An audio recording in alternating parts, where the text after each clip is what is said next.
పాటీట బయట నిత్యం భత్యం స్వామి నిత్యం భత్యం స్వామి ఓం కలాస్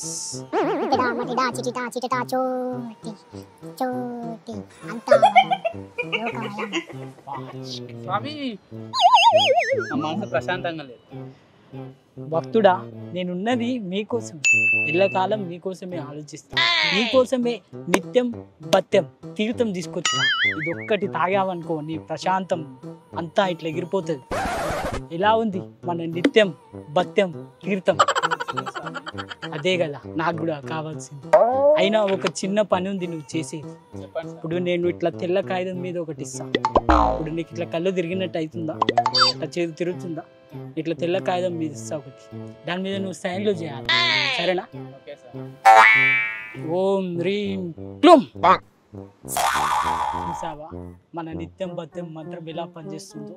నువ్వేం లేదు శిష్యుడా, నీ జీవితం ప్రశాంతంగా ఉండాలంటే ఇగో ఇక్కడ కనిపిస్తుందా, ఇక్కడ సైన్ చెయ్యి, ఓకేనా? ఇక్కడ చేసి నీ మనసు ప్రశాంతంగా ఉంటుంది. నువ్వు ఇలాంటిది వచ్చే సంవత్సరం మళ్ళీ ఒకటి బాటిల్ తెచ్చుకో, నిత్యం భత్యం ఇంకా ప్రశాంతంగా ఉంటుంది. దయచేసి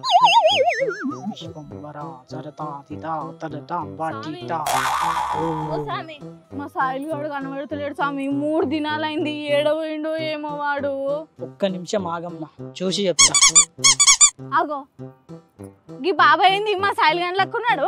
నేను మీ సాయిలు గాని కాదమ్మా, నేను మరో అవతారం ఎత్తిన నిత్యం భత్యం స్వామి. అరే దొంగ బాబా లక్కున్నాడు, ఎల్లక్క మల్లక్క రారే పట్టుకున్నా రారే. ఏ రాజు, నేను ఏదో ఉత్తగా చేసిన. నీకేం రోగం పుట్టిందిరా? ముద్దునే మునిగిపోయినావు కదా, గీయేషంగా తడుపు పుట్టినావు ఎట్లా? అయినా ఇప్పుడు ఎందుకు వేసినాం గీయేషం? మరి నీకు నిత్యానంద స్వామి ఎరికే కదా. గదే రాధిక మన దేశం విడిచిపెట్టి అప్పట్లో పారిపోయింది కదా వేరే దేశానికి. అప్పట్లో పారిపోయి కైలాస దేశం అనే స్వతంత్ర దేశాన్ని ప్రకటించుకున్నాడు ఆయన. ఇప్పుడు ఈ ముచ్చట మీదనే రచ్చ రచ్చ అవుతున్నది రాధిక. దక్షిణ అమెరికా పశ్చిమ తీరంలో ఈక్వెడార్ లోని ఒక ద్వీపంలో నిత్యానంద స్వామి నివసిస్తున్నాడు రాధిక.